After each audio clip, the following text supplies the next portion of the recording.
We usually just kick it off, so we'll kick it off. Zane Basic, candidate for Mayo in the Hills. Welcome. I knew that was your name because it's on your T-shirt. From now on, we're only interviewing people with their name on their T-shirt. I don't have one. I've never actually had a name with T-shirt with my name on it. But it's how I remember. People remember me. Yeah. I remember myself. Except you've got to look at it in the mirror and it's backwards, so it's hard to... Need to get the ambulance riding on the back. Yeah, backwards. Yeah.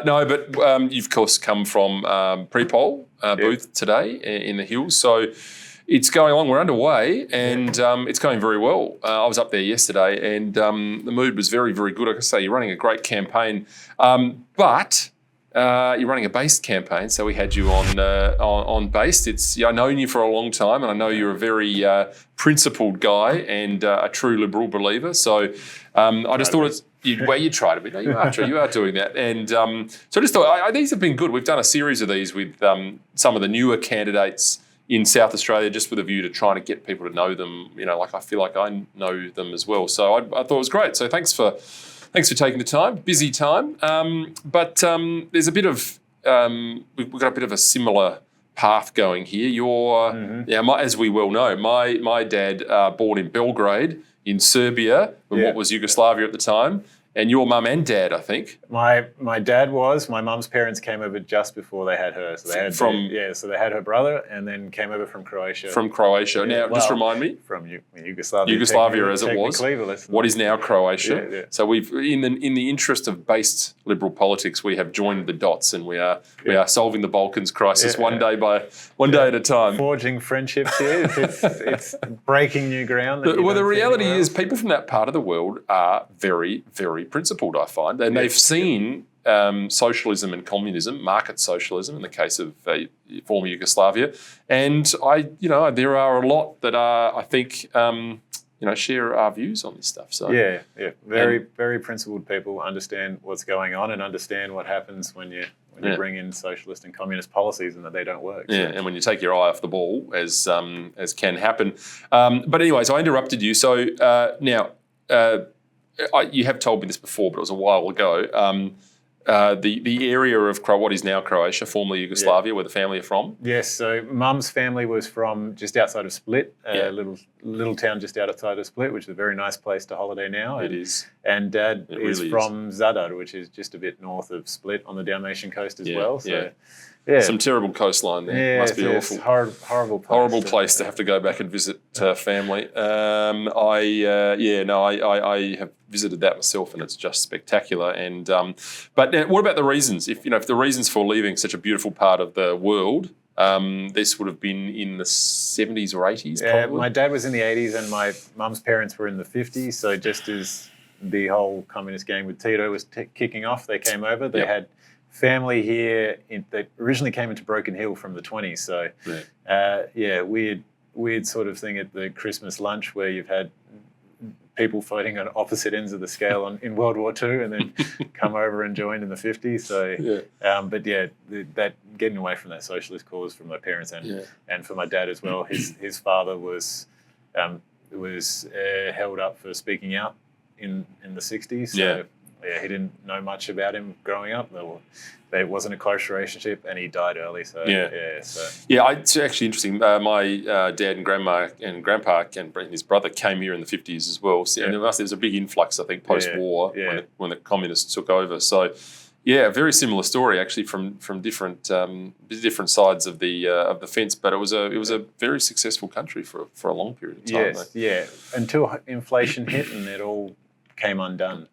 It as it will. Yeah. But no, so mum and dad, and of course Adelaide, Adelaide residents, long-term residents. What did they do when you were young? Yeah, so my dad came over when he came over in the 80s. He didn't know a lick of English, and I don't think he ever really learnt it properly. But he came over. He started life as a steel fixer. Yeah.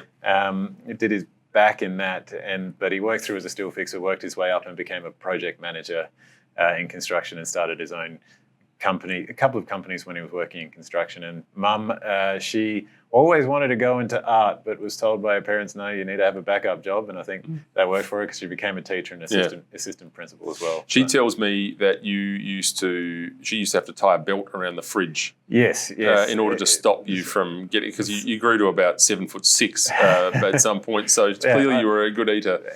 I'm very good at eating. That's my number one passion, and second only to running. But I'm really good at eating, really good at throwing things on the ground outside as well. So belt around the fridge, locks on the cupboards to stop me breaking plates. And, You talk about sort of the sports background. You played a bit of basketball. Basketball, yeah. So we weren't growing up. So when my dad came over, we didn't have much money at all. We were lucky enough to be able to rent from Mum's parents across the road. There was in Ascot Park of all places. There was one of the original farmhouses made out of corrugated iron, completely fallen apart, and the weeds were growing through the one of the 2 bedrooms that 6 of us shared.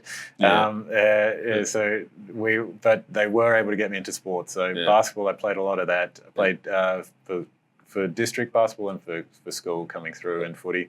And then as you become a teenager and the dreams of the NBA fade away, I became lazy and gained a bit of weight, but running is what got me through losing that weight. And then I ended up running so much that once I went over to exchange in the US, I did a bit of running in college in America as well. Everybody from the Balkans has to play. You actually constitutionally required to play basketball. I think that's a basketball or soccer. And my family, coming from the coastal town, there's limited soccer fields. So I think my dad would always tell me his cousin was Kresmi Ćosić, which is a relation who's big name in Zadar, and they had he went over and played college basketball in America and was moved over to being a Mormon at one point because he went to Brigham Young in Utah. So so I was thinking of Tony Kukoc. He was the great Croatian basketballer from the 90s, played with the Bulls, played with Jordan. Yes, was supposed to be seen as the next Jordan as well after the 92 Olympics. I'm old enough to remember all of that, sadly, which is a shame. But you're not. You're a relatively young guy, and I always think it's important to have that sort of fresh set of eyes on anything, but politics in particular.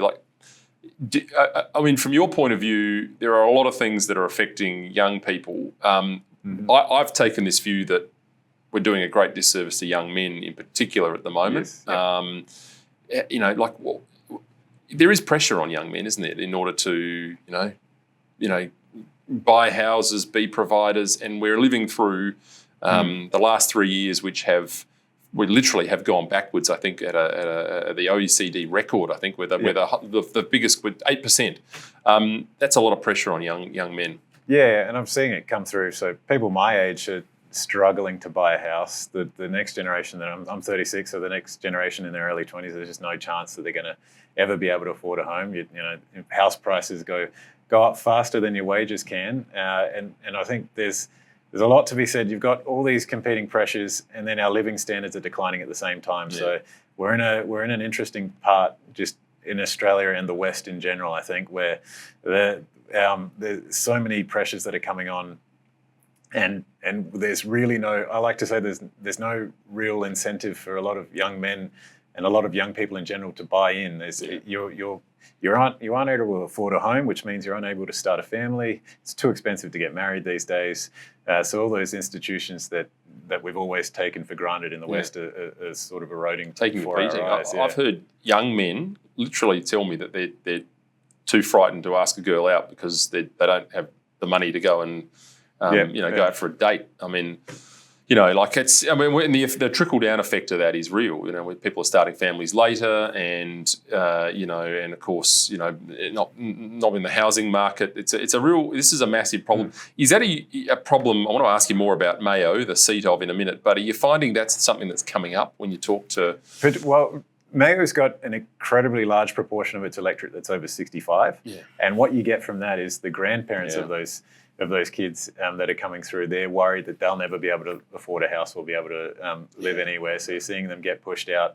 Not only now people are getting priced out of Mount Barker, And Mayo includes Aldinga, so you're getting people that are priced out of Aldinga even and are moving down to Victor Harbor now and still commuting to Adelaide for work. Yeah. So you get a lot of young families that are struggling down in Victor Harbor. But then you've also got, on the flip side, you've also got a lot of pensioners that are also struggling to afford to pay their energy bills and to get going through life. Their pensions remained about the same. Yeah. They've essentially got a tax from inflation where they're making their super is worth less and less each day. Because that's the issue, is you're on a fixed income really as a pensioner, and if the costs of everything else is going up, you just can't keep up.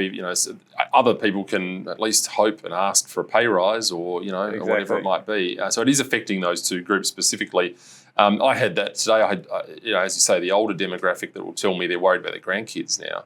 And I feel the same way. I don't feel as though the trajectory we're on in this country is allowing my kids, the same hope. I often put myself back in mum and dad's position and think, well, did they have these sorts of hopes and worries and concerns about the generation? I don't think they did. I think there was more opportunity in those days. Yeah, and my parents did it tough. I'm not going to say they didn't, and we struggled a lot for money growing up, but there was always an ability or at least some hope to work your way out of it. Now you're essentially, inflation's gone up so hard and house prices have gone up so fast that no matter how hard you work, you're always going to be one step behind, which is something I really want to change. And as someone who, at one point I had 2 jobs and no shifts and was struggling to pay the rent and struggling to afford to live, and house prices buying a house was just a dream. Yeah. It's a real concern of mine to see that next generation be able to afford to. We can't continue on that trajectory. It's got to change, and I know that's one of the reasons why you decided to run. You have a great deal of social awareness in that sense because I've known you for a long time.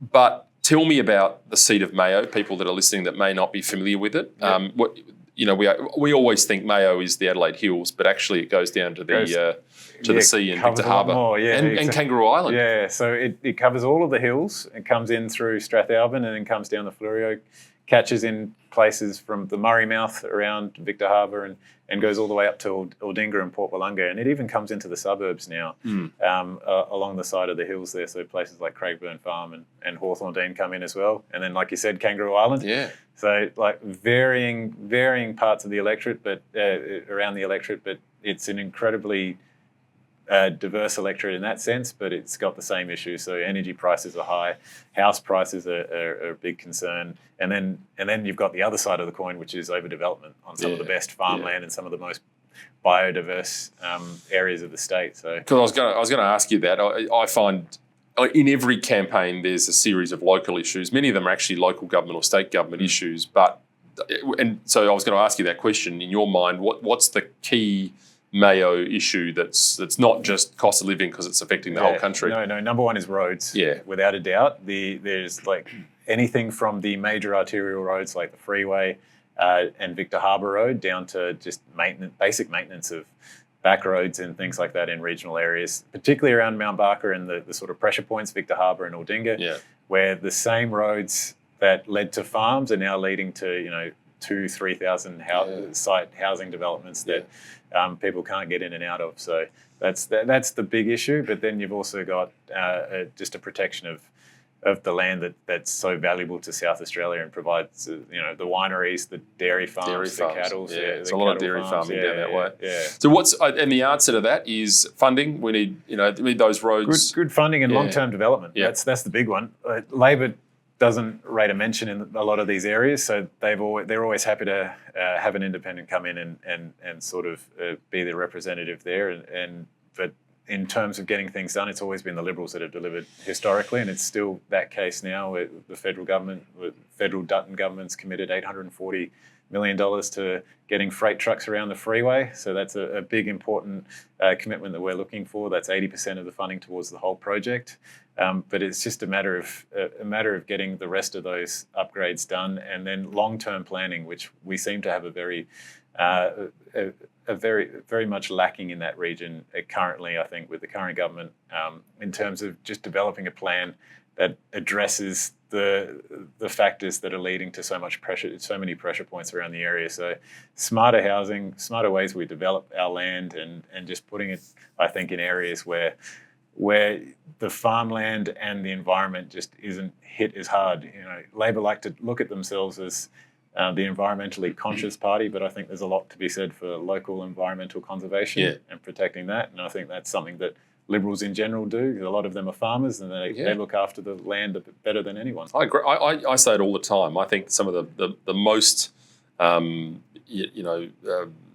say overzealous, but the most passionate environmentalists I know are actually Liberal Party members. People would be shocked by that, but they shouldn't be. I mean, they're often farmers, people that have custodians of the land, and have a great deal of empathy for those issues. But we like real environmental issues, do we not? Yeah, and, things that actually achieve an outcome. And like you're looking at some of it now around Victor Harbour and Gore, where they've zoned the state government zoned new areas for housing development.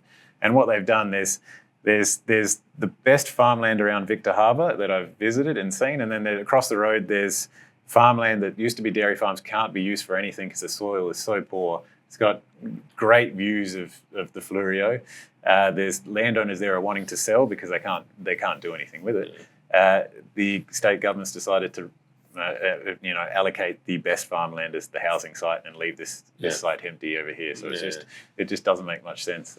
No, and it's a big. It's a huge amount of change for people. I'm heading that way for my entire life, just back and forth over the years, and the change down there is significant. The density of the housing, it's changed a lot. Mount Barker, and even further, as you say, further down towards Victor Harbour. So there's a lot going on. But it's a big battle. We've had an independent there for almost 10 years. 10 years. Yeah. So, of course, prior to that, it was a pretty safe Liberal seat. But it's a seat now that I think needs someone who's young and energetic. That's you. You're a runner as well. So there you go. Got plenty of it. They do often say that particularly House of Reps, lower house, is a young man's game. I think it's not something that I'm therefore qualified for. I'm now a much older man, which not a day over 21. Of course, that's a bit of grey in there, but it's their highlights. I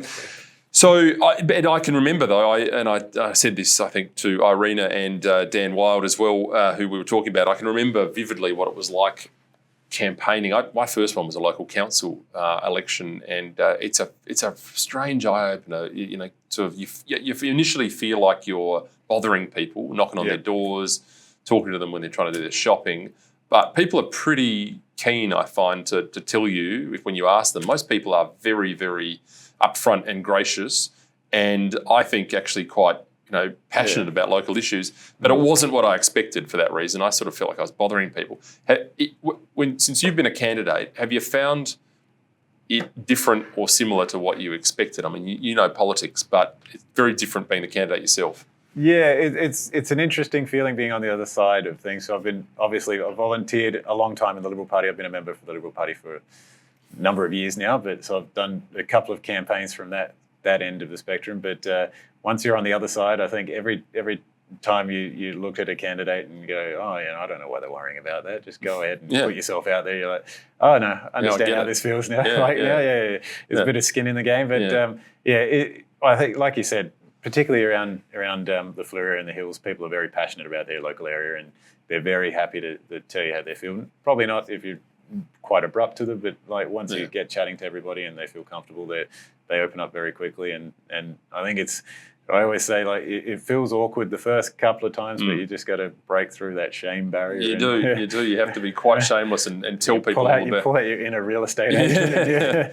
Well, it's a funny thing seing your picture on a poster, or your name on a T-shirt. It's a strange feeling. You get over it, though. I'm used to it. No, but it's people then start to recognise. Of course, this is the first one in South Australia. Of course, now we don't have call flutes, so you've at least avoided the strange feeling of seeing your face on Stobie poles around the state. Yeah, it's an interesting one for this election because it's like you're saying, it's the first one in South Australia where every Stobie pole doesn't have a call flute on it, so or an election poster, and just to see how the state reacts. I don't think a lot of people have even realised that this election. This is the thing. What is this going to do to the turnout? I mean, are we going to see people not not necessarily knowing that Saturday, May the 3rd is the date you need to show up, or pre-poll. Of course, we're in the middle of that now. I think it's going to be very interesting to see what it does. I hope people know.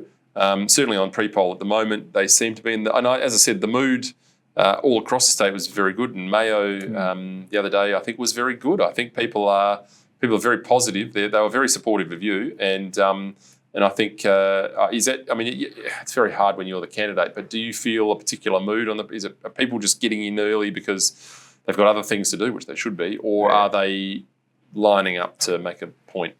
A bit of both, I think. I think people, with the election being drawn out, you've got 8 months of, is he going to call it today? Is he going to call it today? I think people are pretty set in their mind of what they want, and they're coming out to make their voices heard as early as possible. And then you've got 2 public holidays currently with Anzac Day and Easter smack bang on either side of the start of pre-poll. So people just want to get it out the way and enjoy their life. I think get politics out of their life, get government out of their life as soon as possible. I think so too.